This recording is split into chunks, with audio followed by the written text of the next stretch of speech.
ठीक है बेटे, तो स्टार्ट किया जाए फंक्शन।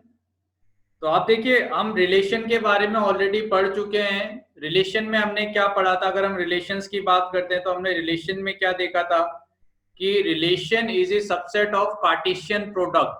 ठीक है, तो ए क्रॉस बी, अगर आपके पास कोई दो नॉन एम्प्टी सेट दे रखे हैं तो उसका आप कार्टेशियन प्रोडक्ट लोगे। उस कार्टेशियन प्रोडक्ट के जितने भी पॉसिबल सबसेट्स होंगे वो सभी सबसेट्स किसको रिप्रेजेंट करते हैं? रिलेशन को। ठीक है, तो अब उस रिलेशन में भी हम स्पेशल केस देख रहे हैं। ठीक है, सबसे पहले हमारे पास जितने भी कार्टेशियन प्रोडक्ट थे उस कार्टेशियन प्रोडक्ट में हमने कुछ स्पेशल रिलेशंस डिफाइन किए ए और बी के बीच में।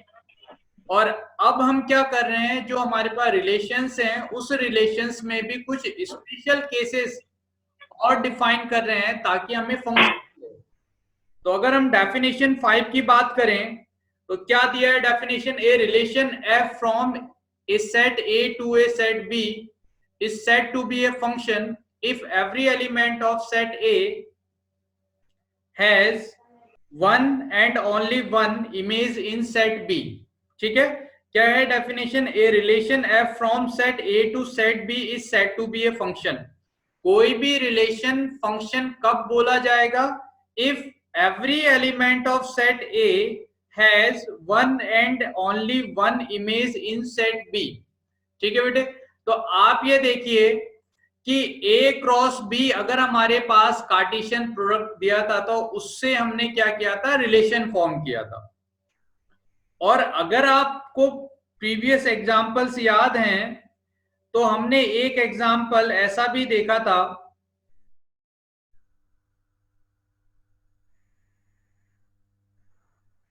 जिसमें A क्रॉस B में यहां पे आने वाले 9, 4, 25 इस तरह से दिए हुए थे और इधर आने वाले नंबर -3, 3, 2, -2, 5, -5 ऐसे वैल्यूज गिवन थे आपके पास। तो हमने कहा था ये वाला जो पोर्शन होगा यहाँ पे जो आपका A और B दिया हुआ है ये रिलेशन है। और रिलेशन क्या था? स्क्वायर था ये आपका। हाँ ऐसे रिलेशन की हमने बात की थी। अभी मान लीजिए इसी रिलेशन में अगर यहाँ पे कोई नंबर आ जाता है 3 आ जाए तो अभी भी ये रिलेशन डिफाइन है। ए क्रॉस बी में अगर हम रिलेशन की बात करें तो रिलेशन देखिए, ए क्रॉस बी में एक तो कार्टेशियन प्रोडक्ट होगा, उस कार्टेशियन प्रोडक्ट में कुछ सबसेट्स रिलेशन को रिप्रेजेंट कर रहे हैं, इसके कुछ सबसेट्स रिलेशन को रिप्रेजेंट करेंगे, तो यहाँ पे आपका 3 वाला नंबर आ सकता है। ठीक है, तो अब जो रिलेशंस हमारे पास आ रखे हैं उस रिलेशंस में भी हमें क्या करना है? पर्टिकुलर केसेस में जाना है। क्या पर्टिकुलर केस में जा रहे हैं कि ए में जितने भी एलिमेंट्स होंगे, ए में आपके जितने भी एलिमेंट्स दिए हुए हैं उन सभी एलिमेंट्स का बी में कोई ना कोई इमेज होना चाहिए। ठीक है बेटे, क्या बोला गया है? कोई भी रिलेशन फंक्शन तब होगा जब ए में जितने भी एलिमेंट्स आते हैं उन सभी एलिमेंट्स का बी में कोई ना कोई इमेज होना चाहिए। ठीक है, और क्या कितनी इमेजेस होनी चाहिए? One and only one image. ठीक है, तो आप देखिए a relation is said to be a function if set A has all the element, every element of set A बोला गया ना यहाँ पे, एवरी एलिमेंट। एक तो ये पॉइंट पे हमें ध्यान देना है, एवरी एलिमेंट ऑफ सेट ए, तो ए के जितने एलिमेंट है सबका इमेज होना चाहिए। And one and only one image in set B, एक ही इमेज होना चाहिए। ए के सब एलिमेंट का इमेज होना चाहिए और एक ही इमेज होना चाहिए। दो बातें यहाँ पे बोली गई हैं। तो नीचे दूसरी definition, in other word a function f is a relation from a non empty set A to a non empty set B such that the domain of f is a no two distinct ordered pair in F has the same first element। तो आपसे ये बोला गया है कि अगर दो ordered pair है, मीन्स 2,3 दिया हुआ है और आपका 4,5 इस तरह से दिया गया है, दो ऑर्डर डिस्टिंक्ट ऑर्डर्ड पेयर दिया हुआ है आपका, तो इन दोनों का फर्स्ट एलिमेंट सेम नहीं हो सकता है। मीन्स आपका यहाँ पे जो 4 है इसकी जगह पे 2 नहीं हो सकता है। ये है डेफिनेशन। तो इस डेफिनेशन के थ्रू हमने क्या किया, डायरेक्टली इसको ऑर्डर्ड पेयर के साथ में रिलेट किया हुआ है कि अगर कोई रिलेशन फंक्शन है तो उसके जितने भी कार्टेशियन प्रोडक्ट होंगे, डिस्टिंक्ट कार्टेशियन प्रोडक्ट में जो ऑर्डर्ड पेयर आएंगे, उस ऑर्डर्ड पेयर में जो फर्स्ट एलिमेंट है वो फर्स्ट एलिमेंट सेम नहीं होना चाहिए। क्यों सेम नहीं होना चाहिए? क्योंकि अगर ये सेम होगा तो आप ये देखिए 2, 3 और 5 दोनों से कनेक्ट हो जाएगा। सही है। तो हमसे क्या बोला गया है कि सेट ए में जितने भी एलिमेंट्स होंगे उसका बी में एक ही इमेज होना चाहिए। ठीक है बेटे, तो ये हमारा इसका डेफिनेशन है फंक्शन का। नेक्स्ट हमारे पास क्या लाइन है, if f is a function from a to b and ab belongs to f then fa equal to b। तो यहाँ पे आपका फंक्शन को रिप्रेजेंट किया गया है, डिनोट किया गया है कि हम फंक्शन को स्मॉल f से रिप्रेजेंट करेंगे। और अगर a से b में हमने कोई फंक्शन डिफाइन किया गया है और a b उसके ऑर्डर्ड पेयर हैं, तो हम कैसे लिखेंगे इसको, f of a means f of first element equal to second element, where b is called the image of a। Relation में भी सेकेंड एलिमेंट को हम इमेज कहते थे, यहाँ पे भी क्या बोला जाएगा, image of a under f। तो ये जो लाइन है आपका अंडर f, ये जो इमेज फॉर्म कर रहा है वो इमेज इस f की कंडीशंस के लिए फॉर्म कर रहा है। तो इसको हमेशा याद रखना हमें कि जो भी कंडीशन हम बोल रहे हैं, अगर मैं ये बोलूं b is a image of a, तो ये आपका इनकम्प्लीट सेंटेंस है। जब तक का मैं ये नहीं बोलूंगा कि किसके अंडर में, कौन से फंक्शन के अंडर में इमेज है, तब तक का वो इनकम्प्लीट रहेगा। तो b is a image of a under f।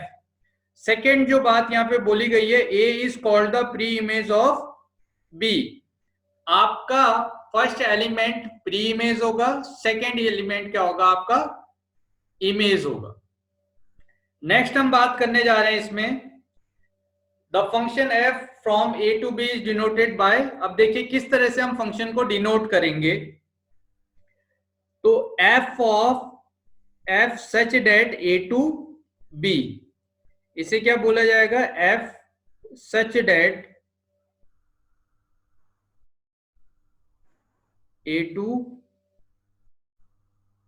b। ठीक है बेटे, तो ये a टू b है, ये सच दैट का आपका सिंबल है, ये आपका फंक्शन हो गया। नेक्स्ट,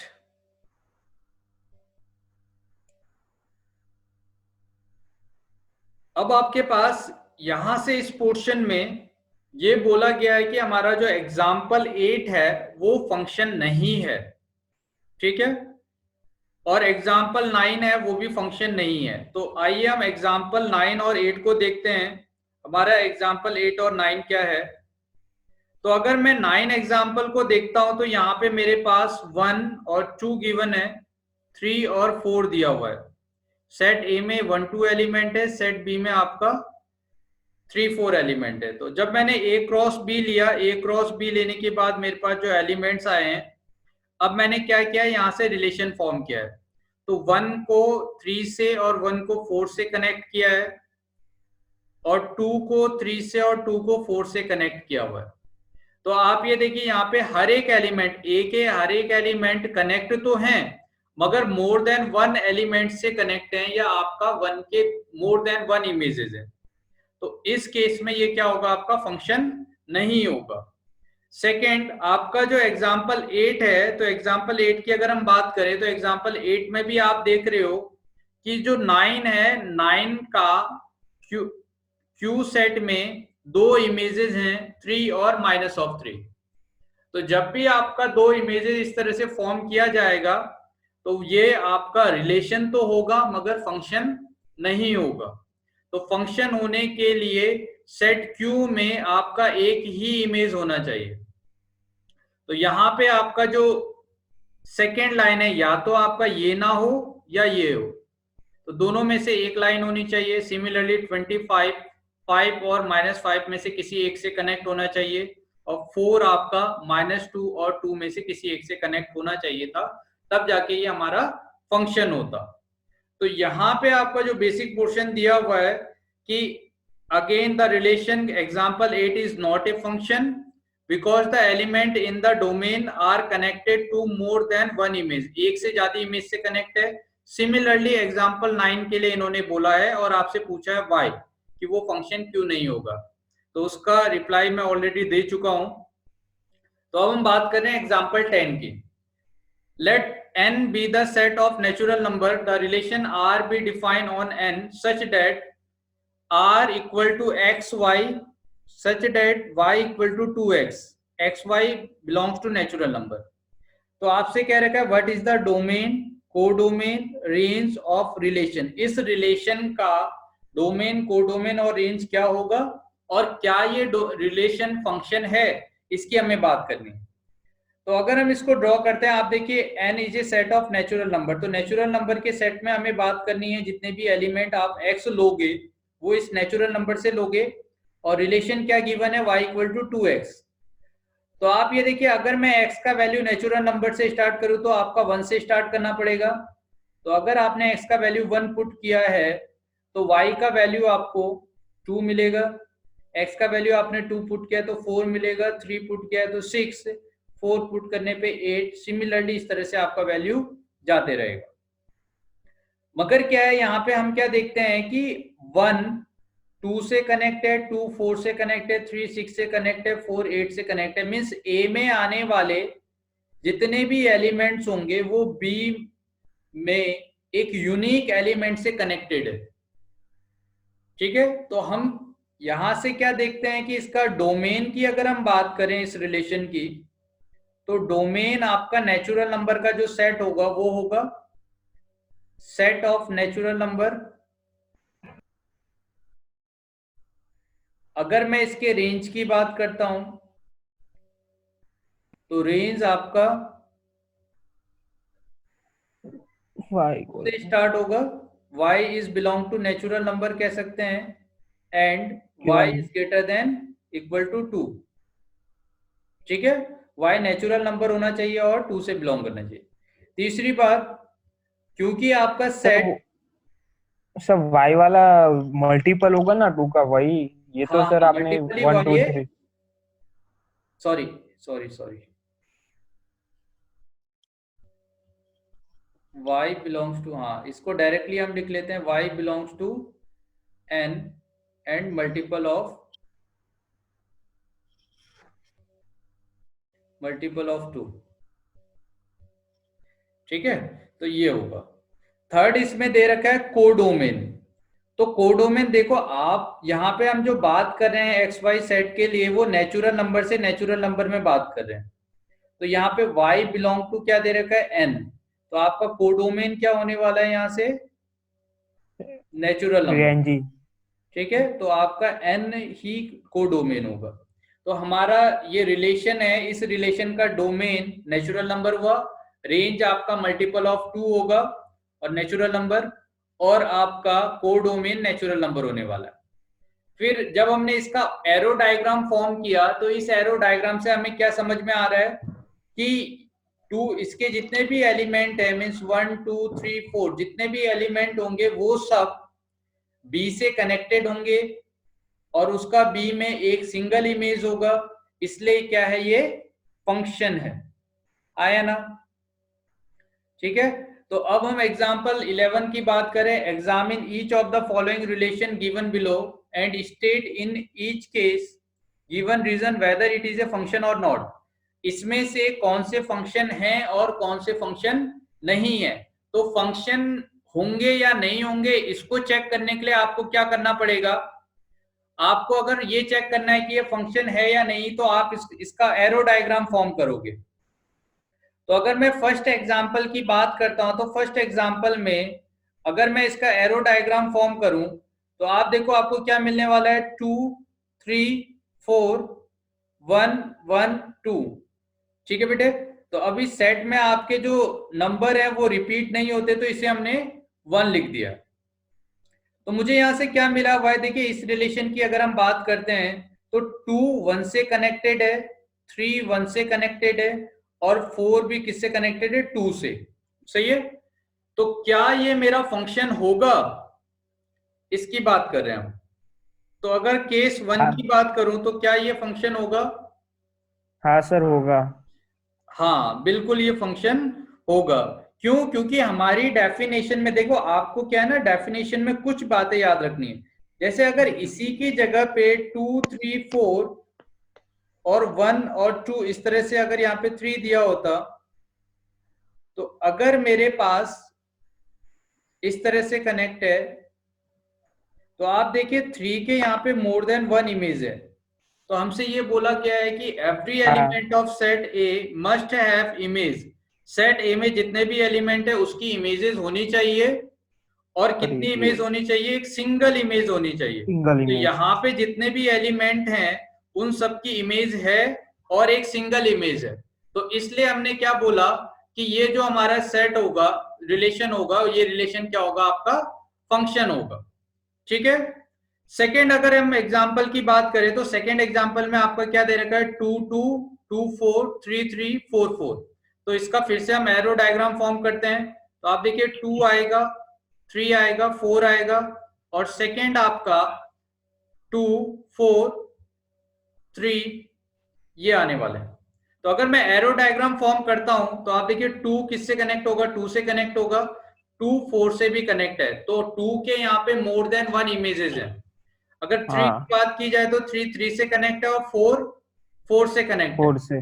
तो मुझे यहाँ पे आने वाला जो 4 है, देखिए 2 4 से कनेक्ट हुआ और 4 2 से कनेक्ट है, इससे मुझे कोई प्रॉब्लम नहीं है, ये डिफाइन है। मगर 2 मोर देन 1 इमेज से जो कनेक्ट है, इस वजह से क्या हुआ? ये फंक्शन नहीं होगा। नहीं है। ठीक है बेटे। थर्ड हाँ एग्जाम्पल की सर। बात करें इसी तरह से, तो आपके पास क्या दे रखा है? 1 2 2 3 3 4 4 5 5 6 और 6 7। तो आप ये देखिए, ये तो एक कंज्यूगेटिव टाइप का है। अगर यहाँ पे 1 2 1 2 3 4 5 6 इस तरह से नंबर है। सेकंड आपका 2 3 4 5 6 और 7 दिया है। तो यहाँ पे जितने भी नंबर्स हैं हमारे पास, वो एक सिंगल नंबर से कनेक्ट है। 1 2 से कनेक्ट है, 2 3 से, 3 4 से, 4 5 से, 5 6 से और 6 7 से। तो ऐसे जो होंगे उनको क्या बोलेंगे हमारा? कि ये क्या होगा? फंक्शन होगा। है कि नहीं बेटे? फंक्शन। ठीक। तो हाँ क्या सर। मुझे रिलेशन से एरो डायग्राम फॉर्म करके फंक्शन है या नहीं है, ये डिस्टिंग्विश करना आ गया। अब मैं पहचान सकता हूं ना कि कौन सा रिलेशन फंक्शन होगा और कौन सा रिलेशन फंक्शन नहीं होगा। ठीक है बेटे। अब हम बात कर रहे हैं डेफिनेशन 6 की। तो देखिए डेफिनेशन 6 क्या बताता है? ये हमें बताता है कि कौन फंक्शन रियल वैल्यूड फंक्शन होगा और कौन नहीं होगा। मीन्स क्या है कि आपके कुछ फंक्शंस ऐसे होते हैं जो हमें कॉम्प्लेक्स वैल्यूज देते हैं, तो वो रियल वैल्यूड फंक्शन में कंसिडर नहीं किया जाता है। सही है। जैसे क्या है कि रियल लाइफ में आपके फिजिक्स में आप जो भी कुछ पढ़ रहे हो, उसमें से मैक्सिमम एग्जाम्पल 99.99% एग्जाम्पल जो भी हैं वो आपके रियल वैल्यूड फंक्शन है।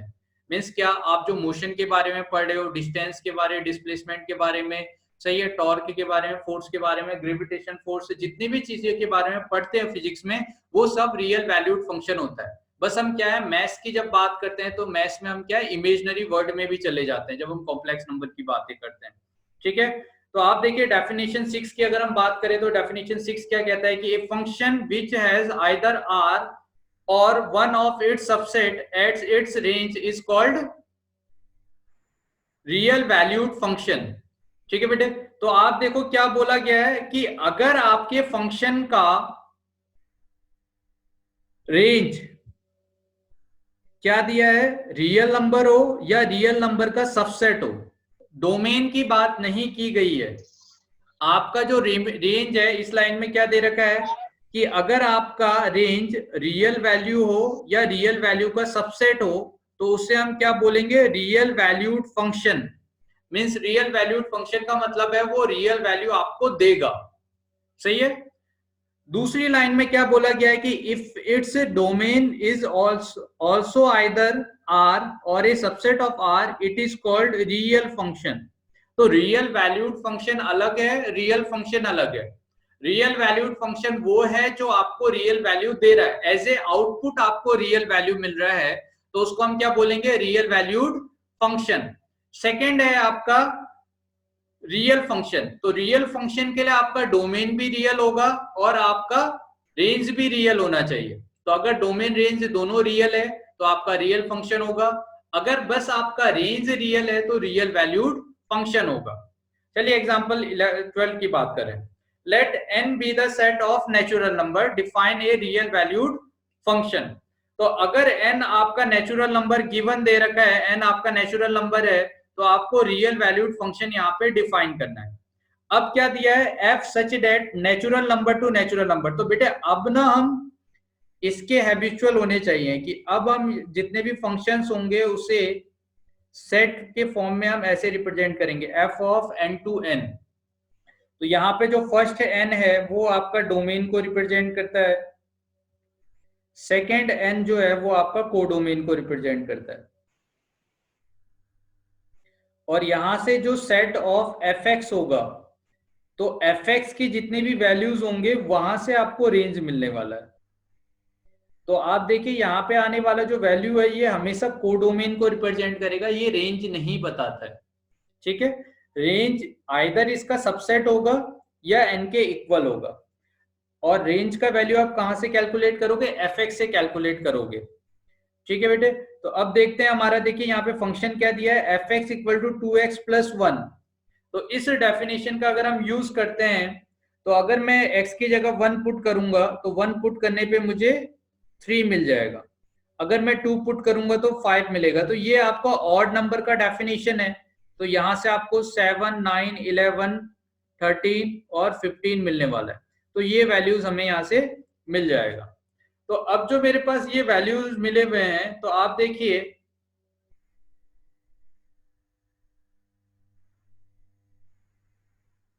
इसका अगर मैं एरो डायग्राम फॉर्म करूं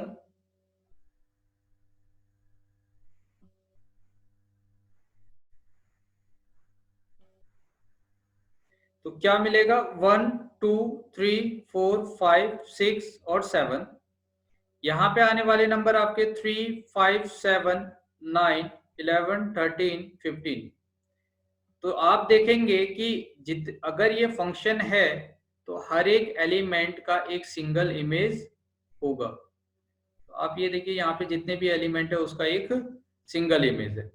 अब जो हमने इसे फंक्शन डिफाइन किया है, देखिए जब हम रिलेशन की बात करें तो रिलेशन में इसको एरो डायग्राम बोला जाता था। ठीक है, फंक्शन में इसको मैप या मैपिंग बोला जाता है। तो जब हम फंक्शन की बात करेंगे तो इसको मैप या मैपिंग बोलेंगे, और अगर रिलेशन की बात करेंगे तो ये हमारा एरो डायग्राम है। अब हम कुछ फंक्शंस की बात करने वाले हैं। हम जान चुके हैं कि फंक्शन का डेफिनेशन क्या है, कोई रिलेशन फंक्शन कब होगा, रियल वैल्यूड फंक्शन कौन से होते हैं, रियल फंक्शन कौन से होते हैं, फंक्शन का डोमेन क्या है, फंक्शन का रेंज क्या है, फंक्शन का कोडोमेन क्या है, इतनी चीजें हम जान चुके हैं। तो अब हम कुछ अलग डिफरेंट टाइप्स के जो फंक्शंस है उसकी बातें कर रहे हैं। तो इसमें हमारे सबसे पहला जो फंक्शन है वो है आइडेंटिटी फंक्शन।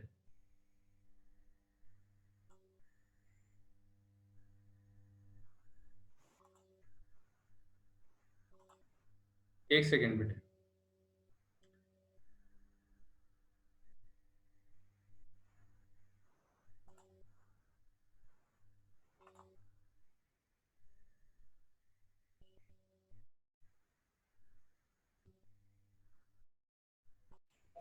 चलिए बेटे, तो अब हम डिफरेंट टाइप्स के फंक्शंस की बात कर रहे हैं। ठीक है, तो सबसे पहला फंक्शन है हमारा आइडेंटिटी फंक्शन। तो जैसे नाम से ही क्लियर है, आइडेंटिटी का मतलब होता है आपका जो भी आपकी आइडेंटिटी मीन्स आप जो जैसे हैं वैसे के वैसे ही रहे, तो वो आपकी आइडेंटिटी होती है। तो अब देखिए ये फंक्शन करता क्या है, इसके बारे में बात करते हैं। तो क्या डिफाइन किया है फंक्शन में कि R be a set of real number हो गया हमारा, define the real valued function. तो हम रियल वैल्यूड फंक्शन की बात करें बेटे, देखिए real function real valued function में दोनों में डिफरेंस समझना। तो रियल वैल्यूड फंक्शन में आपका जो फाइनल डोमेन होगा, सॉरी रेंज होगा, वो रियल होना चाहिए। तो एफ आर टू आर हमने डिफाइन किया है, y equal to F x, और यहाँ पे देखिए एक्स ही आया है। तो आप यहाँ से क्या देख रहे हैं, अगर मैंने डोमेन में एक्स पुट किया तो इसकी आइडेंटिटी चेंज नहीं हुई है, ये जैसा था वैसा का वैसा ही है। तो फंक्शन में अगर वैल्यू पुट करने के बाद अगर उसकी आइडेंटिटी चेंज नहीं होगी तो वो आइडेंटिटी फंक्शन होगा। इसका डोमेन हमने रियल नंबर ले रखा है, इसका रेंज भी रियल नंबर है, और कोडोमेन भी रियल नंबर ही होगा। तो इस फंक्शन को हम आइडेंटिटी फंक्शन कहते हैं। और अगर हम इसका ग्राफ ड्रॉ करें तो यहाँ पे देखिए एफ एक्स इक्वल टू क्या दिया है, एक्स। तो रियल एक्सिस में जो एफ एक्स होता है, इस एफ एक्स को हम वाई से रिप्रेजेंट करते हैं, मीन्स आपको वाई इक्वल टू एक्स मिल रहा है। तो हमने क्या किया, वाई और एक्स जो पॉइंट है इसको प्लॉट किया है। तो इसको प्लॉट करेंगे तो हमें कैसा ग्राफ मिल जाएगा, इस तरह से ग्राफ फॉर्म मिलेगा।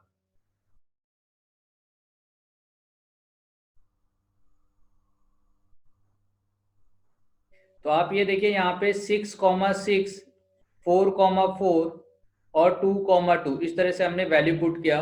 तो हमारे पास जो लाइन आएगी, इस लाइन को हमने क्या बोला, y equal to x line.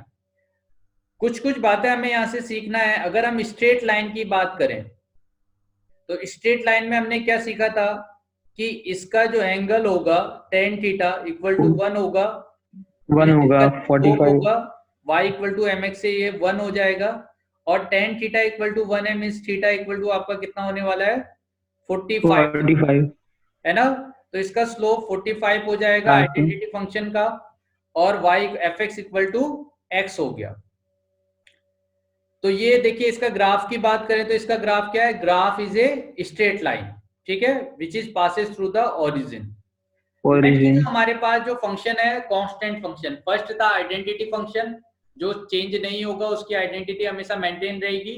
दूसरा फंक्शन है कांस्टेंट फंक्शन। अब क्या है, कांस्टेंट फंक्शन का वैल्यू हमेशा कांस्टेंट रहता है, ठीक है।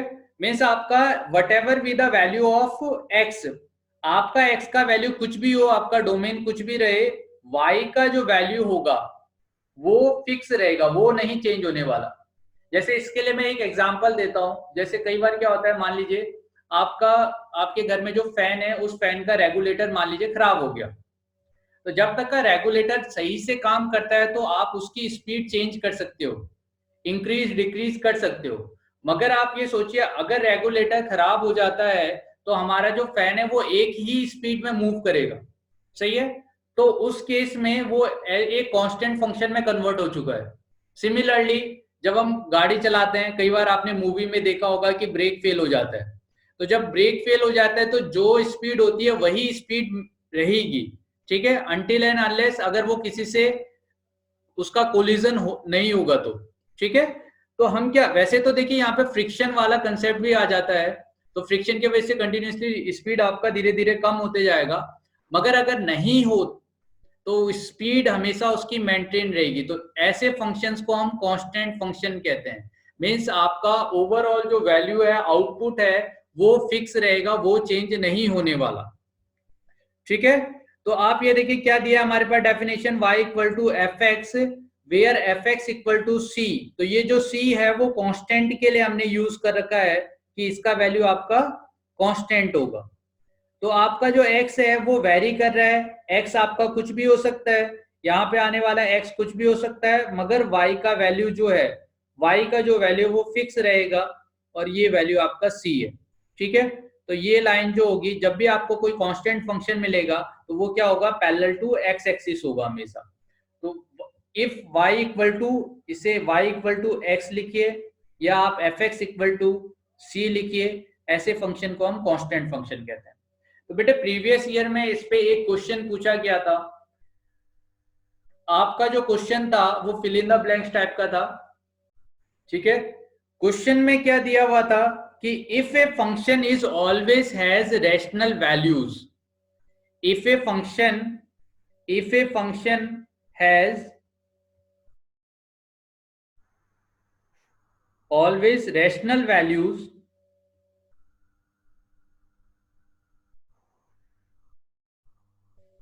and f of 5 equal to 10, then find the value of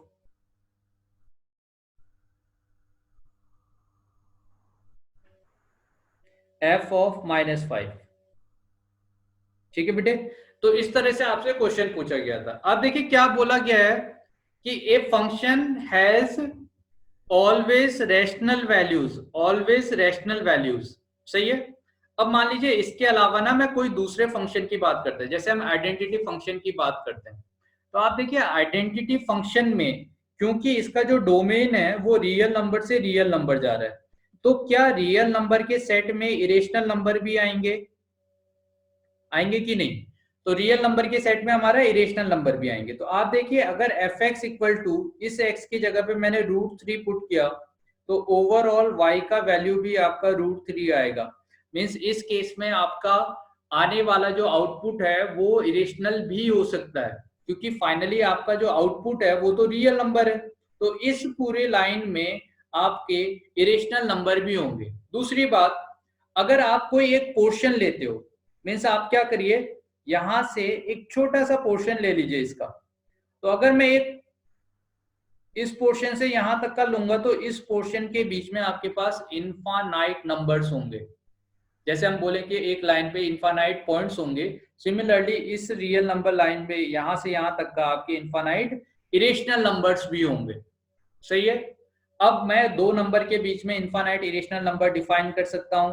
जैसे मान लीजिए 1 से 2 के बीच में मुझे बहुत सारे इरेशनल नंबर डिफाइन करने हैं, तो मैं 1 + 1/√2, 1 + 1/√3, 1 + 1/√4, इस तरह से मैं कंटिन्यूसली लिखते जाऊं, 1 + 1/√5।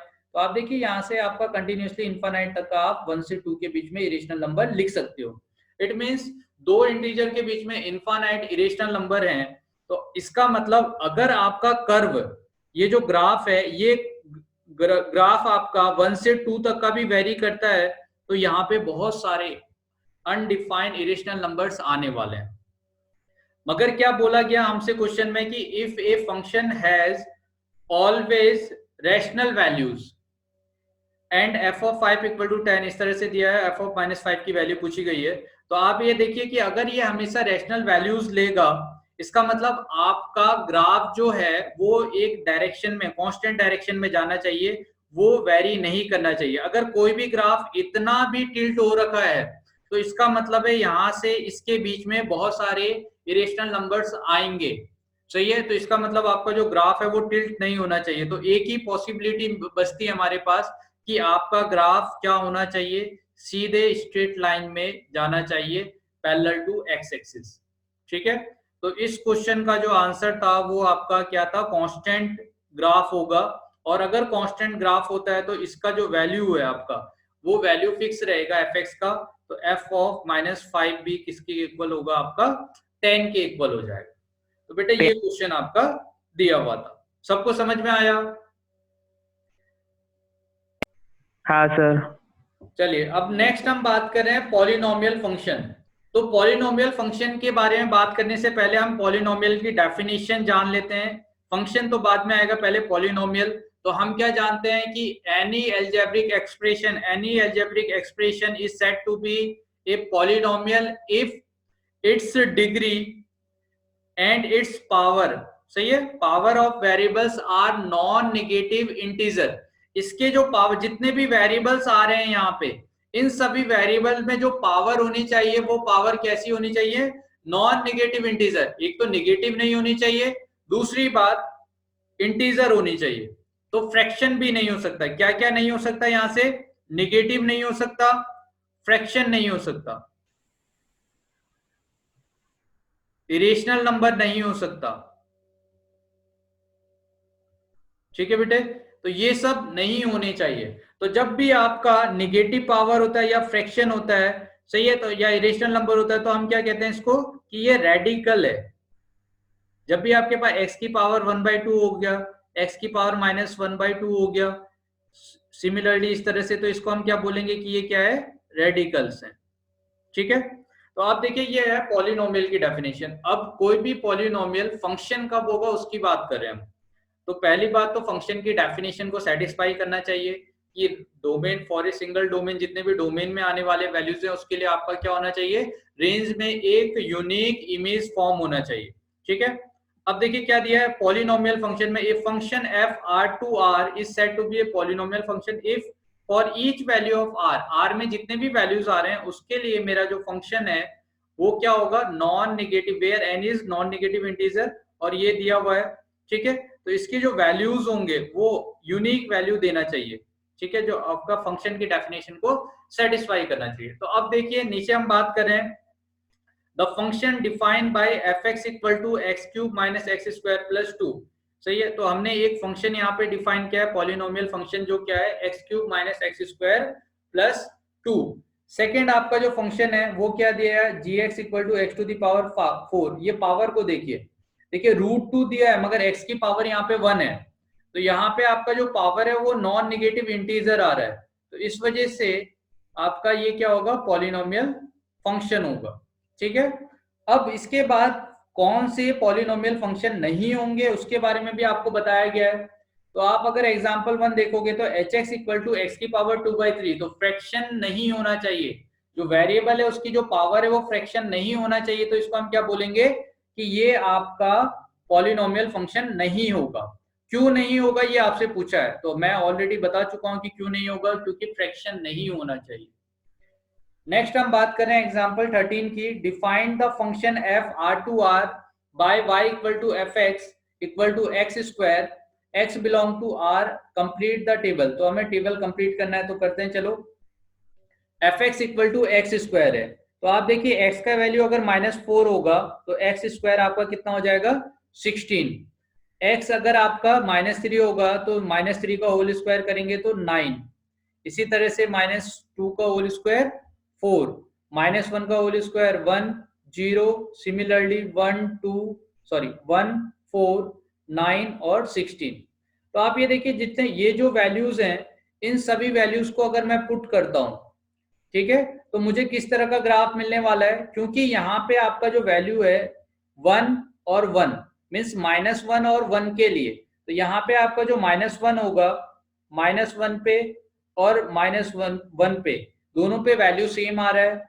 2 पे आपका जो वैल्यू है और यहाँ पे -2 और 2 पे जो वैल्यूज आएगा वो सेम आएगा। 4 पे आपका जो वैल्यू आ रहा है और यहाँ से 4 पे जो आपका वैल्यूज आ रहा है वो दोनों वैल्यूज सेम होने चाहिए। तो यहाँ से क्या दिख रहा है कि ये जो ग्राफ आपको मिल रहा है ये सिमेट्रिक है, ये सिमेट्रिक ग्राफ बोला जाता है इसे। तो सिमेट्रिक अबाउट क्या है, ये आपका वाई एक्सिस, तो वाई एक्सिस जो है इसके अबाउट ये ग्राफ सिमेट्रिक है। तो आप देखिए जब वाई एक्सिस के अबाउट ग्राफ सिमेट्रिक होगा तो यहां से मैं क्या करता हूं, इसका मैपिंग ड्रॉ करता हूं। तो अगर मैं मैपिंग ड्रॉ करूं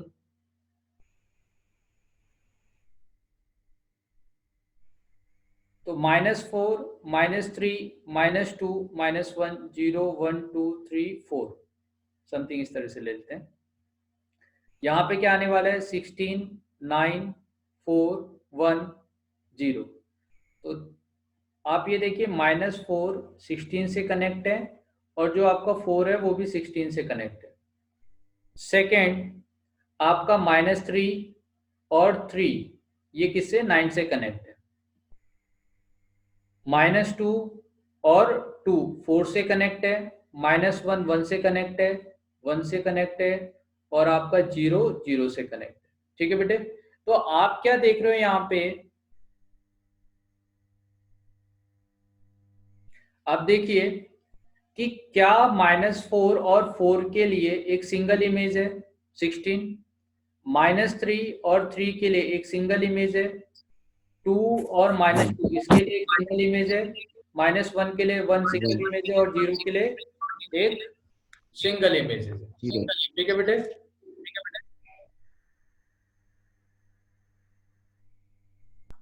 ठीक है, तो डिस्कस करते देखिए। तो हम अगर इसमें डेफिनेशन ऑफ फंक्शन अप्लाई करते हैं तो डेफिनेशन ऑफ फंक्शन क्या कहता है, all the element of set A must have image in set B. तो यहाँ पे जितने इमेज है आपके एलिमेंट्स है उन सभी का इमेज है बी में, और कैसे इमेज है, एक सिंगल इमेज है। देखिए आपको -4 और 4 दोनों का इमेज सेम दिख रहा है, ठीक है। मगर हमें क्या करना है, अगर मैं एक सिंगल एलिमेंट की बात करता हूं तो देखो -4 का बी में एक ही इमेज है, ठीक है, मोर देन वन इमेज नहीं है, तो क्या है, ये मेरा फंक्शन होगा। सही है बेटे। तो फंक्शन की एक दूसरी डेफिनेशन भी आती है यहाँ पे। आप देखिए क्या कि अगर मैं ए से बी में जाता हूं तो ए से बी में क्या, बी में एक सिंगल वैल्यू है। अगर बी में एक सिंगल वैल्यू होगा, इसका मतलब ये जो वैल्यू होता है ये एफ एक्स का वैल्यू है। एफ एक्स का वैल्यू मतलब ये आपका वाई का वैल्यू है। अगर ये वाई का वैल्यू होता है तो आप क्या करोगे, आपके पास एक ग्राफिकल टेस्ट है इसको देखने का कि ये फंक्शन होगा या नहीं होगा।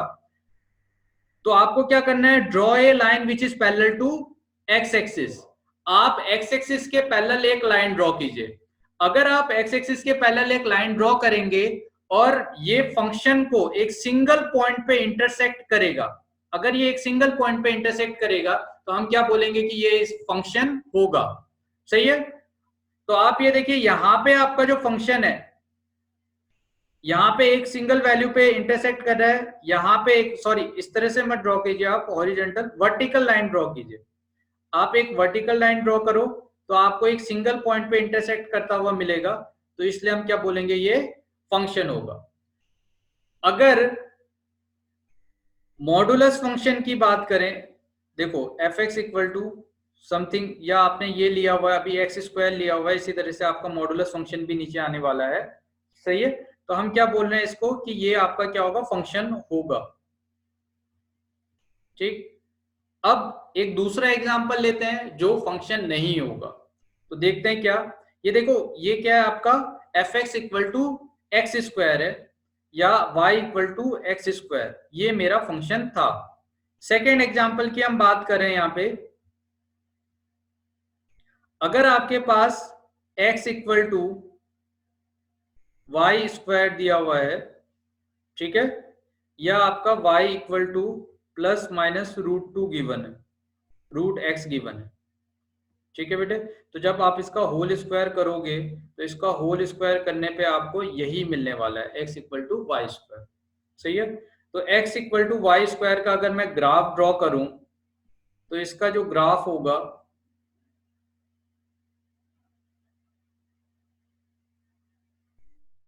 वो कैसा आता है आपका, इस तरह से आता है। सही है।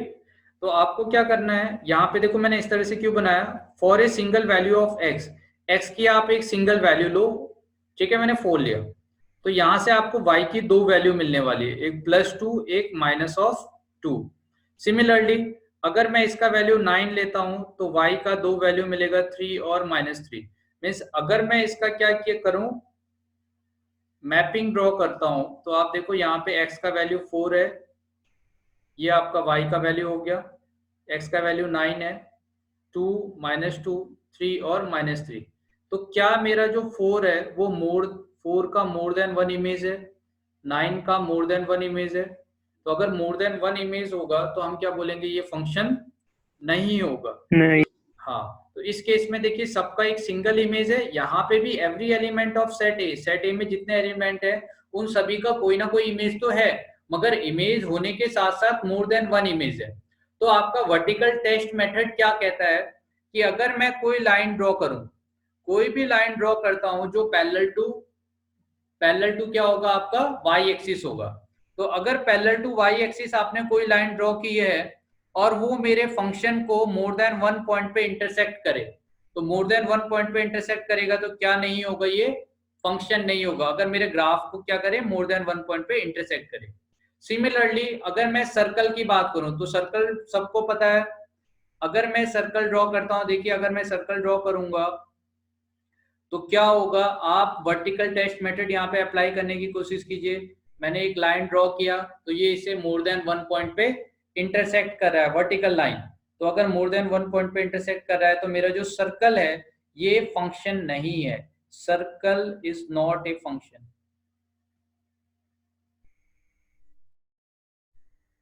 ठीक है बेटे। सिमिलरली मैं वर्टिकल टेस्ट मेथड कुछ और जगह पे अप्लाई कर रहा हूं। आपको पता है कि आगे आप इस तरह का फिगर पढ़ोगे, जो 11th के स्टूडेंट है और जो 12th वाले स्टूडेंट है वो ऑलरेडी पढ़ चुके हैं। तो अगर मैं इलिप्स की बात करूं, हाइपरबोला की बात करूं, तो हाइपरबोला और इलिप्स में अगर मैं वर्टिकल टेस्ट मेथड अप्लाई करता हूं, तो आप देखो ये मोर देन 1 पॉइंट पे इंटरसेक्ट कर रहा है। तो कोई भी कर्व अगर मोर देन 1 पॉइंट पे इंटरसेक्ट करेगा तो वो क्या नहीं होगा, आपका फंक्शन नहीं होगा। फंक्शन नहीं। ठीक है बेटे, तो अब हम बात करें क्या क्यूबिक। देखिए नेक्स्ट एग्जांपल है हमारा क्यूबिक। तो f of r2 r define किया है और fx इक्वल टू क्या दिया है, x क्यूब। तो अगर x क्यूब दिया है तो ये x क्यूब क्या है, आपका क्यूबिक फंक्शन हो गया। अब देखो मैं इसको क्यूबिक के साथ मैंने फंक्शन भी इसको बोला, फंक्शन क्यूब बोला। ठीक है, तो आपने क्या किया, जितने भी वैल्यूज है वो आप यहाँ पे पुट करो जो डेफिनेशन में दिया है, और फिर मैंने इस वैल्यूज को, जितने भी वैल्यूज हैं, तो आप देखो f2 पुट किया और f-2 पुट किया।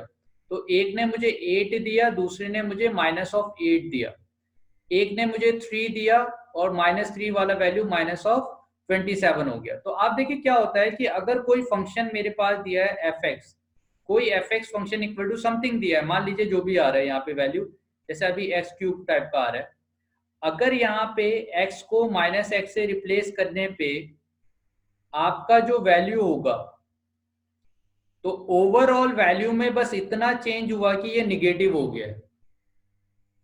सही है, ये एक जनरलाइज कंडीशन है, सब पे वैलिड होगा। fx equal to x cube, और आपने क्या किया, x is replace by -x, और यहाँ पे आपका जो ओवरऑल वैल्यूज है, इस वैल्यू में आगे से क्या आ गया, माइनस साइन आ गया। तो ऐसे फंक्शंस को हम ऑड फंक्शन बोलते हैं। ठीक है, बाद में आप पढ़ोगे। या ये जो फंक्शंस होते हैं ये सिमेट्रिक अबाउट ओरिजिन होंगे। ठीक है बेटे, सिमेट्रिक, अब देखो आपको सिमेट्रिसिटी तो बेसिक थोड़ा बहुत तो पता ही है। सिमेट्रिक अबाउट ओरिजिन का मतलब क्या है, मान लीजिए ओरिजिन से इस तरफ से अगर ऐसा बनता है तो इधर भी ऐसा ही फॉर्म होगा। ये हमारा ओरिजिन है, ओरिजिन से इस तरफ आपका, मान लीजिए अगर यहाँ पे इसके 2 आई हैं तो यहाँ पे भी क्या होंगे, 2 आई इस तरह से फॉर्म होगा। अगर ऐसा है तो यहाँ पे भी सिमिलरली ऐसा होगा। तो ये ओरिजिन के रिस्पेक्ट में क्या है, आपका सिमेट्रिक है। ठीक है, सेकंड अगर हम बात करते हैं सिमेट्रिसिटी का, कुछ बेसिक चलो थोड़ी सी बात कर लेते हैं। अगर हम बात करें सिमेट्रिक अबाउट एक्सिस, तो ये आपका वाई एक्सिस है, एक्स एक्सिस है, तो ये आपका क्या हो गया, सिमेट्रिक अबाउट एक्सिस। तो यहाँ पे आपका जो ग्राफ इधर को है, सेम वैसा ही ग्राफ आपका इधर है। तो इसको आप मिरर इमेज भी कह सकते हो। जब हम एक्सिस के अबाउट सिमेट्रिक की बात करते हैं तो उसे हम मिरर इमेज भी कह सकते हैं। तो आप अगर इसकी बात करो तो 1 और 2 इज द मिरर इमेज, अगर ये इमेज है तो 2 इज द इमेज ऑफ 1, तो 2 इसका मिरर इमेज है। सिमिलरली यहाँ पे आपका सिमेट्रिक अबाउट पॉइंट है, ये जो आपका ओरिजिन है, इस ओरिजिन के अबाउट आपका सिमेट्रिक है। तो हमारे देखिए लाइफ में जितने भी मैक्सिमम चीजें आपको जो मिलेगी ना, वो या तो सिमेट्रिक अबाउट पॉइंट मिलेगा या सिमेट्रिक अबाउट क्या मिलेगा, लाइन। ठीक है, तो ये दो चीज की सिमेट्रिक हमारी लाइफ में बहुत ज्यादा, हमारे नेचर में मैक्सिमम चीजें अगर आप उठा के देखोगे तो वो या तो पॉइंट के अबाउट सिमेट्रिक होगी या लाइन के अबाउट सिमेट्रिक होगी। जैसे हम अपने बॉडी की बात करें तो हमारी बॉडी जो है वो लाइन के अबाउट सिमेट्रिक है। सही है, ठीक है, तो इस तरह से आपका सिमेट्रिसिटी है। तो अब मैं बात कर रहा हूं, अगर मैं इसके ग्राफ की बात करता हूं तो f x equal to x cube है और f of minus x equal to minus of x का क्यूब लिया मैंने, तो फाइनली इसका जो वैल्यू था एक्स क्यूब बाहर निकल गया, माइनस साइन आ गया। मीन्स आप इसको f of minus x equal to minus of f x लिख सकते हो। तो ऐसे फंक्शन को हम सिमेट्रिक अबाउट ओरिजिन बोलते हैं। मीन्स आपका माइनस एक्स करने से कोई चेंज नहीं हुआ फंक्शन में, बस आगे से माइनस साइन आया हुआ है। तो ऐसे ग्राफ को हमने क्या बोला कि ये ग्राफ क्या हो जाएगा आपका, ऑड फंक्शन या सिमेट्रिक अबाउट ओरिजिन। अब दूसरी बात, क्या ये फंक्शन है, क्योंकि तब से मैं इसको फंक्शन बोल रहा हूं कि ये क्यूबिक फंक्शन है, क्यूबिक फंक्शन है, तो हम इसमें वर्टिकल टेस्ट मेथड अप्लाई करने जा रहे हैं। तो मुझे क्या करना है, एक लाइन ड्रॉ करना है पैरेलल टू वाई एक्सिस। तो अगर मैं parallel to y axis line draw करता हूं, तो parallel to y axis line draw करने पे मेरे पास ये जो फंक्शन है वो इस लाइन को एक सिंगल पॉइंट पे इंटरसेक्ट करना चाहिए। अगर एक सिंगल पॉइंट पे इंटरसेक्ट करेगा तो ये फंक्शन होगा, नहीं तो नहीं होगा। अब देखिए कई बार क्या है ना कि देखो होने के लिए बहुत सारे एग्जाम्पल सेटिस्फाई करना पड़ेगा, नहीं होने के लिए एक सिंगल एग्जाम्पल सफिशिएंट है। मीन्स क्या, अगर मेरा ऐसा ही ग्राफ होता और ये ग्राफ कुछ इस तरह से गया हुआ है,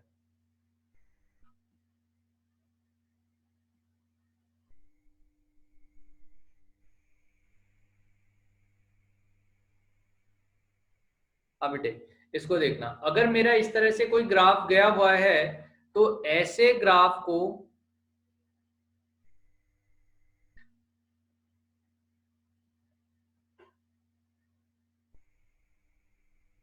अगर आप y एक्सिस के पैरेलल लाइन ड्रॉ करेंगे तो देखो 2 पॉइंट पे इंटरसेक्ट करेगा, 2 पॉइंट पे इंटरसेक्ट करेगा। तो इस तरह के जो ग्राफ होते हैं वो आपके क्या है, फंक्शन नहीं है। तो हो सकता है कि कोई पॉइंट ऐसा है, जैसे यहाँ पे एक पॉइंट है, इस पॉइंट पे अगर मैं लाइन ड्रॉ करूं तो इस पॉइंट पे ये एक सिंगल दे रहा है, सिंगल पॉइंट पे इंटरसेक्ट कर रहा है या टच कर रहा है, ऐसा हो सकता है। तो कई बार क्या होगा, मान लीजिए आपने एक लाइन ड्रॉ किया वर्टिकल टेस्ट मेथड अप्लाई करने पे और उसने एक सिंगल पॉइंट पे उसको इंटरसेक्ट किया, तो अगर वो एक सिंगल पॉइंट पे इंटरसेक्ट कर रहा है तो बस एक बार लाइन ड्रॉ करने से मैं ये नहीं कहूंगा कि भाई वर्टिकल टेस्ट मेथड तो अप्लाई हो गया है और ये मेरा फंक्शन हो जाएगा। तो मैं क्या कह रहा हूं, अगर फंक्शन आपको सेटिस्फाई करना है या अप्लाई करना है तो आपको मोर देन वन पॉइंट पे अप्लाई करके देखना पड़ेगा, और अगर फंक्शन नहीं है तो उसके लिए एक सिंगल एग्जांपल सफिशिएंट है। अगर इस पूरे कर्व में कोई भी एक पॉइंट, इस पूरे कर्व में कोई भी एक पॉइंट आपको ऐसा मिल जाता है जहां पे वर्टिकल टेस्ट मेथड अप्लाई करने पे मोर देन वन पॉइंट पे ये इसको इंटरसेक्ट करे, तो हम क्या कहेंगे कि ये मेरा फंक्शन नहीं होगा। ठीक है बेटे, सबको समझ में आया? तो अब हम बात करने जा रहे हैं यहाँ पे रैशनल फंक्शन की। ठीक है, नेक्स्ट है हमारे पास रैशनल फंक्शन। तो हम ऑलरेडी क्या देख चुके हैं, फंक्शन क्या होता है ये जान चुके हैं, रिलेशन फंक्शन कब होगा, फंक्शन को सेटिस्फाई करने की डेफिनेशन क्या है, वर्टिकल टेस्ट मेथड क्या होता है ये जान चुके हैं, y equal to x square ये मेरा फंक्शन होगा, मगर x square equal to y मेरा फंक्शन नहीं होगा, y equal to x cube मेरा फंक्शन है। और जब भी आपके पास ऐसे कोई फंक्शन मिलेंगे जहां पे एफ ऑफ माइनस एक्स करने पे माइनस ऑफ एफ एक्स हो जाएगा तो इसको हम ऑड फंक्शन या सिमेट्रिक अबाउट ओरिजिन कहते हैं। फिर हमने बात किया था सिमेट्रिक अबाउट वाई एक्सिस या आपका सिमेट्रिक अबाउट एक्सिस। ठीक है, तो हम यहाँ तक का बात कर चुके हैं। नेक्स्ट हम बात करने जा रहे हैं रैशनल फंक्शंस की। तो जैसे आपके रैशनल नंबर्स होते हैं सिमिलरली उसी तरह से आपके रैशनल फंक्शंस भी होंगे। तो यहाँ पे आपका क्या हुआ है, नंबर की जगह पे फंक्शन आ चुका है। ठीक है, तो अब क्या होगा, नंबर अगर फंक्शन से रिप्लेस हो चुका है तो यहाँ पे भी नंबर किससे रिप्लेस हो जाएगा, आपका फंक्शन से रिप्लेस हो जाएगा। तो आप देखिए यहाँ पे आपका जो f x divided by g x, तो न्यूमिनेटर में भी फंक्शन आ गया, डिनोमिनेटर में भी आपका फंक्शन आ गया है। दूसरी बात क्या है, यहाँ पे जो एफ एक्स और जी एक्स है, आपको ये जो लाइन लिखी हुई है एक्स डिफाइन इन ए डोमेन, ये लाइन हमेशा मिलेगी। मीन्स जब भी आप एक फंक्शन लिखते हो तो अगर आपका एफ एक्स डायरेक्टली लिखा गया है तो ये फंक्शन की डेफिनेशन कंप्लीट नहीं है जब तक इसका डोमेन गिवन नहीं है। अगर आपके पास जैसे मान लीजिए आपने f x equal to x cube लिया, तो ये जो फंक्शन है ना ये हमेशा डिफाइन है। तो अगर हमेशा डिफाइन होता है तो उसमें रियल नंबर लिखने की जरूरत है नहीं आपको। ठीक है, क्योंकि अगर नहीं दिया है तो हम क्या मानेंगे कि इज ऑलवेज डिफाइन। अगर कोई फंक्शन ऐसा है जो किसी पर्टिकुलर पॉइंट पे अनडिफाइंड भी होता है तो उसके लिए आपको क्या है, उसका डोमेन रेंज प्रॉपर डेफिनेशन देनी पड़ेगी। मीन्स आपको एफ ऑफ, जैसे मैं आर टू आर लिख रहा हूँ, ये जो डेफिनेशन है ये डेफिनेशन पहले से स्पेसिफाई करनी पड़ेगी कि मेरे फंक्शन का डोमेन ये होगा और मेरे फंक्शन का जो रेंज है वो पर्टिकुलर वैल्यूज होगा। ये आपको देना पड़ेगा कब, जब मेरा फंक्शन किसी पर्टिकुलर वैल्यू के लिए अनडिफाइंड होता है। तो अगर f x equal to x cube type का फंक्शन है जो ऑलवेज डिफाइन है तो उसके लिए आपको ऐसी डेफिनेशन नहीं मिलेगी।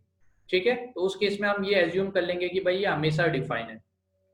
तो यहाँ पे दो पॉइंट बोले गए हैं, एक तो f x divided by g x, तो मेरा एफ एक्स और जी एक्स अपने डोमेन में डिफाइन होना चाहिए। दूसरी बात, जो डिनोमिनेटर में जी एक्स आ रहा है ये क्या होना चाहिए, नॉट इक्वल टू जीरो, क्योंकि अगर जी एक्स जीरो हो जाएगा तो ये ओवरऑल जो वैल्यू है वो अनडिफाइन हो जाएगी और मेरा रैशनल जो फंक्शन है वो अनडिफाइन होने वाला है। तो आइए बात करते हैं आपका एग्जाम्पल नंबर 15 का। तो यहाँ पे देखिए 15 में क्या दिया है, define the real valued function. तो अभी आपको रियल वैल्यूड फंक्शन और रियल फंक्शन में डिफरेंस समझ में आ चुका है। रियल वैल्यूड फंक्शन का जो रेंज होता है, ये आपका कोडोमेन होगा, ये रियल होना चाहिए, ये आपका रियल वैल्यूज होगा। तो आप देखिए मेरा जो फंक्शन दे रखा है f x equal to 1/x given है। तो अगर f x equal to 1/x है तो आप यहाँ पे डिफरेंट वैल्यूज अगर आप पुट करते हो, जैसे आपने -2 पुट किया x की जगह पे, तो y का वैल्यू आपको -1/2 मीन्स -0.5 मिलने वाला है। अगर आपने 1/-1.5 पुट किया तो ये क्या होगा, 1 डिवाइडेड बाय -3/2 मीन्स -2/3। तो यहाँ पे आपको -2/3 मिलेगा। सिमिलरली आप जो डिफरेंट वैल्यूज है वो पुट करते जाओगे तो -1/-1/2 पुट करने पे -2 मिलेगा। ठीक है, तो आप डिफरेंट जो वैल्यूज है वो वैल्यू अगर आप पुट करते जाओगे तो आप देखो इस तरह से आपको नंबर्स मिलने लगेंगे। 3/2 पुट करोगे तो 2/3 आ जाएगा, 1/2 पुट करोगे तो 0.5। तो ये डिफरेंट वैल्यूज मुझे मिली है। तो आप देखो इस डिफरेंट वैल्यूज में मैं क्या जानता हूँ कि 1/x। अब यहाँ पे जो fx है ये फंक्शन है। तो आप देखिए कांस्टेंट फंक्शन की अब अगर हम बात करें तो ये जो 1 आ रहा है ना, ये 1 भी अपने आप में एक फंक्शन है। y इक्वल टू 1 जो मैं लिखता हूँ तो y equal to 1 is a constant function. ठीक है, तो y इक्वल टू 1 आपका कैसा फंक्शन है, कांस्टेंट फंक्शन, हम ऑलरेडी बात कर चुके हैं। तो यहाँ पे जितने भी रियल नंबर आते हैं वो अपने आप में एक फंक्शन है। दूसरी बात, यहाँ पे आपका identity function means y equal to X दे रखा है। ठीक है, ये दोनों फंक्शन को हमने डिवाइड किया तो हमें 1/x मिल गया। अब जो 1/x मिला हुआ है तो आप देखिए अगर आपने x की जगह पे, ये जो x है इसकी जगह पे अगर 0 पुट किया तो ये क्या हो जाएगा, आपका अनडिफाइन हो जाएगा। यहाँ पे जो x है उसकी जगह अगर आप 0 पुट करोगे तो अनडिफाइन हो जाएगा। तो हमने क्या किया, मेरा फंक्शन जिस वैल्यूज के लिए अनडिफाइन हो रहा था उस वैल्यूज को डोमेन से एक्सक्लूड कर दिया है। देखिए मैंने इसके डोमेन से हटा दिया वो वैल्यूज को। तो यहाँ पे आपका जो फंक्शन f है, f का डोमेन रियल नंबर था, रियल नंबर -0। तो आप देखिए जब भी आपके पास इस तरह से मिडिल ब्रैकेट बनाया जाता है, सही है, तो इस मिडिल ब्रैकेट में आपके जो भी नंबर है वो मेरे डोमेन से हट जाएंगे, तो एक्सक्लूडेड हो जाएगा। तो अभी क्या है, मेरे डोमेन में 0 नहीं आएगा, मीन्स मेरा जो फंक्शन का डेफिनेशन है उसमें मैं 0 पुट नहीं कर सकता हूँ। ठीक है, तो कई बार आपको डेफिनेशन इस तरह से मिलेगा तो माइनस ऑफ समथिंग जो भी लिखा है मीन्स वो मेरे डोमेन का पार्ट नहीं है। तो नेक्स्ट बेटे हम बात करने जा रहे हैं इसमें। अब देखिए इस फंक्शन का जो ग्राफ होगा वो कैसे ग्राफ होगा। तो यहाँ पे आपका क्या दे रखा है, y equal to 1/x type का ग्राफ दे रखा है, y इक्वल टू 1/x। तो मैं क्या देख रहा हूँ, यहाँ पे जो वैल्यूज है इस वैल्यूज के जो पैटर्न को देखता हूँ तो हो क्या रहा है, अगर ग्रेटर देन 1 है, अगर आपका नंबर ग्रेटर देन 1 है तो नंबर ग्रेटर देन 1 होने पे आपको क्या मिलने वाला है, वैल्यूज आर कंटिन्यूसली डिक्रीजिंग। ये जो वैल्यू है 1 पे 1 रहेगा, फिर आपका वैल्यू डिक्रीज हुआ 0.66, फिर 0.5 और ये कंटिन्यूसली डिक्रीज होते जाएगा। ठीक है, तो जैसे जैसे x का वैल्यू इंक्रीज होगा वैसे वैसे मेरे फंक्शन का वैल्यू डिक्रीज होगा, y का वैल्यू डिक्रीज होगा।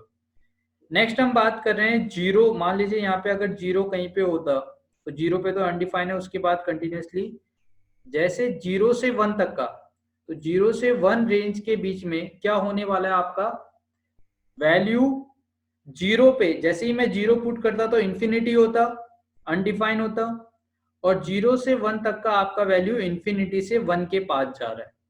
सही है, आपका वैल्यू देखो इन्फिनिटी से कहाँ जा रहा है, 1 तक का आ रहा है।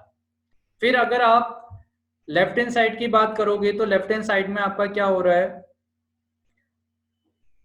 आपका वैल्यू 0 से -1 के बीच में, इसके बीच में अगर हम बात करते हैं तो आपका वैल्यू इन्फिनिटी से, ये देखो, तो यहाँ पे अगर आपने निगेटिव में पुट किया है तो बेटे यहाँ पे हमें क्या बात ध्यान में रखनी है, जैसे 1/x दिया हुआ था, अब क्या है कि 1/x में आप दो डायरेक्शन से आ सकते हो, एक तो राइट हैंड साइड से आ सकते हो और एक आपका लेफ्ट हैंड साइड से आ सकते हो।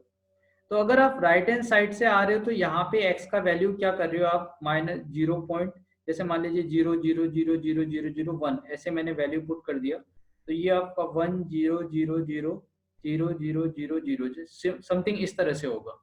तो आप नीचे क्या करोगे, जैसे जैसे राइट हैंड डायरेक्शन से जीरो के पास जाओगे, क्या होगा, ये वाला वैल्यू कंटिन्यूअसली इंक्रीज होगा और ये इन्फिनिटी को जा रहा होगा। सिमिलरली अगर आपका यहां आने वाले वैल्यू के आगे से माइनस साइन लग गया, मीन्स लेफ्ट हैंड डायरेक्शन से मैं जीरो के पास जा रहा हूं, तो ये वाला वैल्यू अभी भी ऐसा होगा मगर आगे से क्या आ जाएगा, माइनस साइन।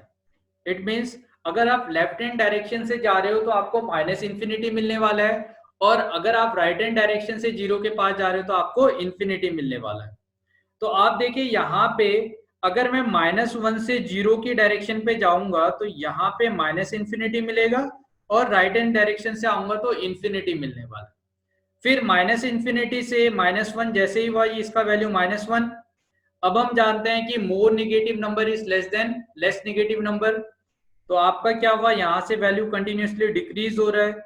उसके बाद आपका जो वैल्यू होगा -2/3 से ये -0.66 है, 0.5 है, ऐसे करके कंटिन्यूसली क्या होगा आपका वैल्यू, देखो सही है, यहाँ पे डिक्रीज होगा, और सॉरी यहाँ पे आपका वैल्यू क्या हो रहा है, कंटिन्यूसली इंक्रीज हो रहा है। ठीक है, तो हमारे पास एक ग्राफ का पैटर्न मिला कि -इन्फिनिटी से -1 के बीच में आपका जो ग्राफ है वो ग्राफ क्या होगा, कंटिन्यूसली अगर आप लेफ्ट हैंड डायरेक्शन से राइट हैंड डायरेक्शन की डायरेक्शन में जाओगे तो आपको क्या होगा, यहाँ पे देखो कंटिन्यूसली आपका वैल्यू क्या हो रहा है, वैल्यू इंक्रीज हो रहा है मगर आगे से माइनस है, मीन्स ओवरऑल ये डिक्रीज हुआ। फिर -1 से जीरो के बीच में यहां से अगर एक डायरेक्शन में जाता हूं, सॉरी, तो इस बीच में आपका क्या होगा, इसका वैल्यू यहाँ पे ज्यादा होगा, इस तरफ कम होगा, तो ये डिक्रीज है। फिर यहाँ पे -1 से लेके -1 पे बहुत ज्यादा वैल्यू है, फिर माइनस इन्फिनिटी, यहाँ पे डिक्रीज है। ठीक है, और उसके बाद इससे इधर की अगर मैं बात करता हूँ तो इससे जीरो, देखो 0.5 से यहाँ तक का, तो 4 to 1 है ना, तो यहाँ पे आपका क्या हो रहा है, वैल्यू इन्फिनिटी से ये वाला वैल्यू डिक्रीज हो रहा है, और फिर यहाँ से इस डायरेक्शन में अगर मैं जाता हूँ तो ये वाला वैल्यू भी क्या हो रहा है, डिक्रीज हो रहा है। तो आइए एक पैटर्न देखते हैं कि इसका ग्राफ कैसे फॉर्म होगा। तो आप देखिए, जब मैंने जीरो की बात की तो जीरो पे आपका क्या होगा, जीरो पे मेरे फंक्शन अगर राइट हैंड डायरेक्शन से जाता हूं तो ये इन्फिनिटी होना चाहिए। ठीक है, और अगर मैं लेफ्ट हैंड डायरेक्शन से जीरो के पास जाता हूं तो इसका वैल्यू -इन्फिनिटी होगा। ठीक है, तो ये वाली वैल्यू होगी। दूसरी बात आप ये देखिए, यहाँ पे अगर मैं जीरो से पॉजिटिव डायरेक्शन में जाऊं तो हो क्या रहा होगा फंक्शन के साथ में, तो जीरो से इन्फिनिटी से आपका जो वैल्यू है वो डिक्रीज होते जा रहा है, कम होते जा रहा है, जैसे जैसे डिनोमिनेटर में आपका वैल्यू बढ़ते जाएगा ओवरऑल ये क्या वैल्यू होगा, डिक्रीज होगा। तो आपका जो ग्राफ है, आप मान लीजिए कि कोई चीज ऐसा हो रहा है कि आपका एक प्लेन है वो कंटिन्यूसली यहाँ से डिक्रीज होते जा रहा है, इन्फिनिटी से आ रहा है, तो इन्फिनिटी से आ रहा है और फाइनली उसका वैल्यू जीरो होना है।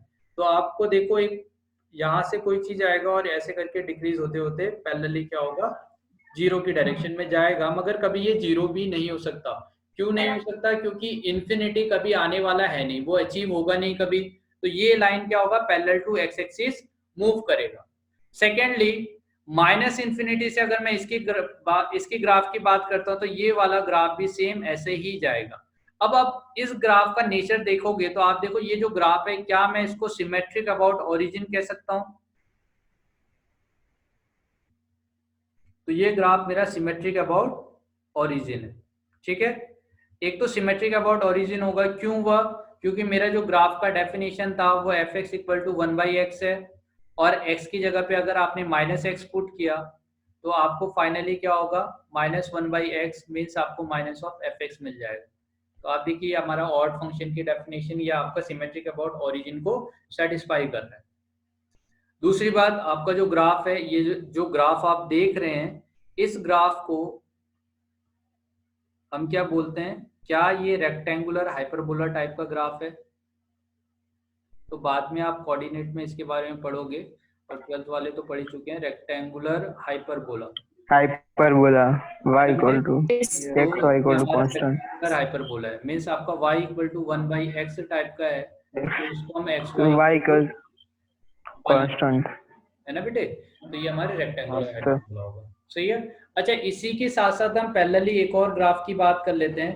अगर मेरे पास जैसे ये 1 दिया है, इसी की जगह पे x इक्वल टू अगर ये -1 हो जाता, तो मेरा जो फंक्शन होता वो f इक्वल टू -1/x होता। मीन्स अगर आप x की वैल्यू पुट कर रहे हो तो y का या फंक्शन का वैल्यू आपको क्या मिल रहा है? निगेटिव मिल रहा है कि नहीं।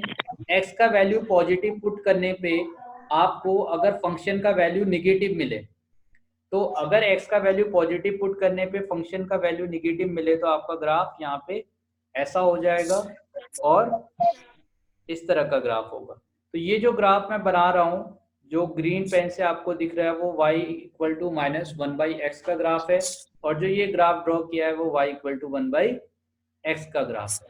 ठीक है, तो दोनों ग्राफ आपको क्लियर हो चुके होंगे। सही है। तो अगर इसी की जगह पे ये जो ग्राफ है ना, सिमिलरली अगर y इक्वल टू 1/x² दिया होता, सही है, y इक्वल टू क्या दिया है? 1/x²। तो आप देखो यहाँ पे x आपका निगेटिव भी हो सकता है, पॉजिटिव भी हो सकता है ना। क्या यहाँ पे जो x आ रहा है उसमें मैं निगेटिव वैल्यू भी पुट कर सकता हूँ और पॉजिटिव वैल्यू भी पुट कर सकता हूँ, है कि नहीं? आपका x निगेटिव भी हो सकता है और पॉजिटिव भी हो सकता है। तो आपका इसके लिए अगर y इक्वल टू x² दिया होता, तो ये जो ओवरऑल मैंने ग्राफ ड्रॉ किया है, ये पूरा का पूरा ग्राफ आपका इसको डिफाइन करेगा। या अगर हम मॉडुलस फंक्शन पढ़ेंगे तो आपको समझ में आएगा कि y इक्वल टू अगर 1/मॉडुलस ऑफ x दिया है तो उसका जो ग्राफ होगा वो इस तरह से होगा। ठीक है, तो उसमें दोनों ग्राफ आपके कंबाइन हो जाते हैं, y इक्वल टू 1/x का ग्राफ और y इक्वल टू -x का ग्राफ, ये दोनों ग्राफ कंबाइन हो जाएगा। तो आपका इस तरह से जो ग्राफ फॉर्म हो रखा है, ये ग्राफ आपका मिलेगा कब? जब y इक्वल टू 1/मॉडुलस x होगा। अब ये जो मॉडुलस x है, इसके बारे में हम नेक्स्ट फंक्शन में पढ़ने वाले हैं। तो हमारा नेक्स्ट फंक्शन है मॉडुलस फंक्शन। ठीक है, तो देखिए मॉडुलस फंक्शन का डेफिनेशन क्या होता है। इस डेफिनेशन को समझने से पहले मैं आपको एक एग्जांपल के थ्रू इस बात करता हूँ। मान लीजिए कि यहाँ पे क्या है कि कोई लॉन है जहाँ पे पार्टी हो रहा है। तो ये जो पार्टी हो रहा है, तो इसके बाहर क्या है? यहाँ पे एक वॉचमैन है।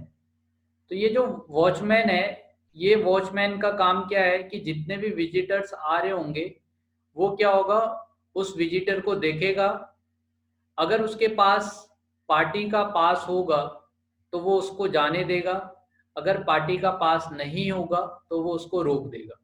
ठीक है, तो इस वॉचमैन का काम है उसको वहां पे रोक देना। सही है। और रोकने के बाद उसके बाद उसका जो भी प्रोसेस है, या तो भाई उसके बाद इन्वेस्टिगेशन करेगा कि भाई पास है या नहीं है, जाने दूं या नहीं जाने दूं। सिमिलरली मेरा जो मॉडुलस फंक्शन है वो इस तरह के वॉचमैन का काम कर रहा होता है। अब क्या है कि यहाँ पे मॉडुलस फंक्शन की पार्टी चल रही है, और इस मॉडुलस फंक्शन की जो पार्टी चल रही है, बहुत सारे नंबर यहाँ पे आ रहे हैं। अब जो ये नंबर आ रहे हैं तो क्या होगा? जैसे 1 आया, -1 आया, 2 आया, -2 आया, इस तरह से बहुत सारे नंबर जो आ रहे हैं। तो हम क्या देख रहे हैं यहाँ पे? तो जब यहाँ से ये हमारा वॉचमैन है मॉडुलस फंक्शन, तो जब 1 आ रहा है, तो 1 आ रहा है तो मॉडुलस फंक्शन की डेफिनेशन की बात करते हैं कि मॉडुलस फंक्शन का काम क्या है। पहले इस वॉचमैन का काम होगा क्या?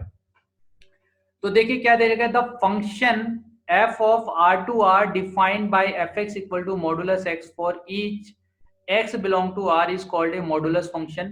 For each non-negative values of x, fx is equal to x. अगर कोई वैल्यू नॉन निगेटिव है, जो पॉजिटिव है, नॉन निगेटिव का मतलब जीरो और पॉजिटिव वैल्यूज, तो जीरो और पॉजिटिव वैल्यूज को आप कंसीडर करो। तो अगर ऐसी वैल्यूज है तो फंक्शन का काम क्या है कि जो आपका फंक्शन दे रखा है वो x के इक्वल होगा। सेकंड दे रखा है कि अगर मेरे फंक्शन का वैल्यू निगेटिव है तो क्या होगा? Values of fx is the negative of the value of x। तो अगर मेरा फंक्शन पॉजिटिव है तो x ही रहने देना है, अगर मेरा फंक्शन निगेटिव है तो उसके आगे से माइनस से मल्टीप्लाई कर देना है। मीन्स इसका जो आपका सोल मोटिव है वो है चीजों को पॉजिटिव बनाना। कि मेरे जो वैल्यूज आ रहे हैं उसको मैं पॉजिटिव कैसे बना दूं, एब्सोल्यूट कैसे बनाऊं। तो अब देखो ये क्या करेगा, जब यहाँ से 1 आ रहा होगा तो 1 को देखेगा, अरे 1 तो ऑलरेडी पॉजिटिव है, तो 1 को आने देगा कि भाई तू जैसा है वैसे का वैसे ही चले जा। सिमिलरली आपका अगर मैं सेकेंड वैल्यूज की बात करता हूं -1, तो -1 वाला जो वैल्यू है वो निगेटिव है, तो वो जब यहाँ से आएगा तो वो क्या बन जाएगा, 1 बन जाएगा। क्यों? क्योंकि -1 को उसने रोक दिया और कहा कि भाई -1 तू तो निगेटिव है और मेरा काम क्या है, तुझे पॉजिटिव बनाना, और तुझे पॉजिटिव बनाना है तो पॉजिटिव बनाने के लिए क्या करना पड़ेगा, ठीक है, इसको +1 कर देना पड़ेगा। अब 2 ऑलरेडी पॉजिटिव है तो इसका वॉचमैन का कोई काम नहीं है, तो ये इसको ऐसे ही आने देगा। फिर -2 जैसे ही आ रहा होगा तो क्या कहेगा इसको, भाई टू रुक, पहले तुझे पॉजिटिव बनाना पड़ेगा। तो इसका माइनस साइन से इसे मल्टीप्लाई किया ताकि ये पॉजिटिव बन जाए।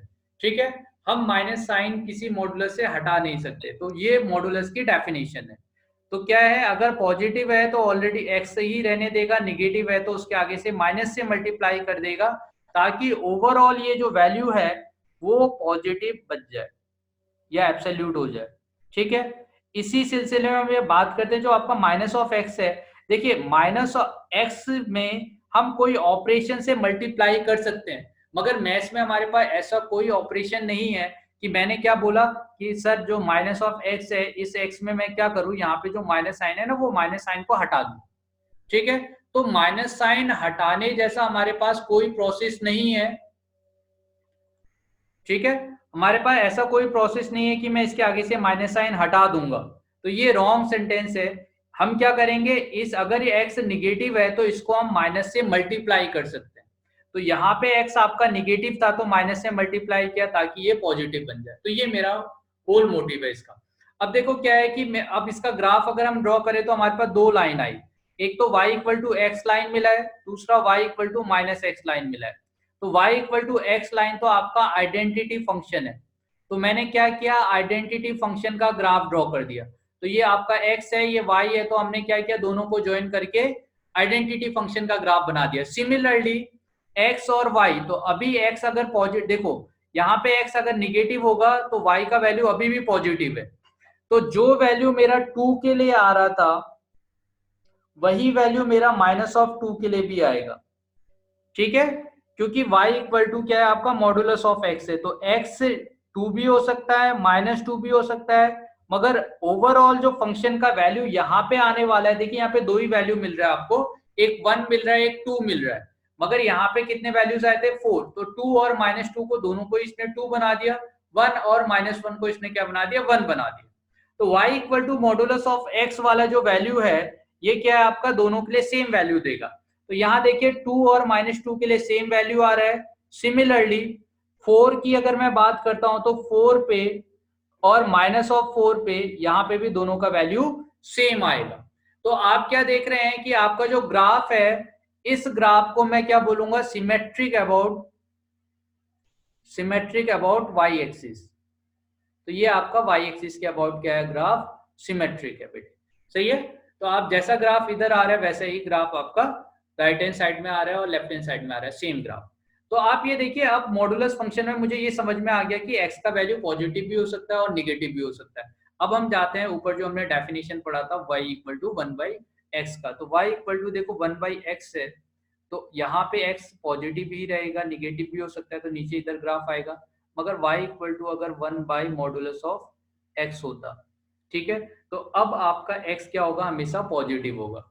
तो अब हम इसकी बात करें, तो अब देखते हैं हम कि इसका जो ग्राफ होगा वो ओवरऑल ग्राफ कैसा होने वाला है। ठीक है बेटे, तो आप सोचो कि अगर यहाँ पे मॉडुलस ऑफ x आया होता तो ये जो निगेटिव ग्राफ फॉर्म हो रहा है, तो आप देखिए y हमेशा क्या होगा, पॉजिटिव ही होगा, है ना।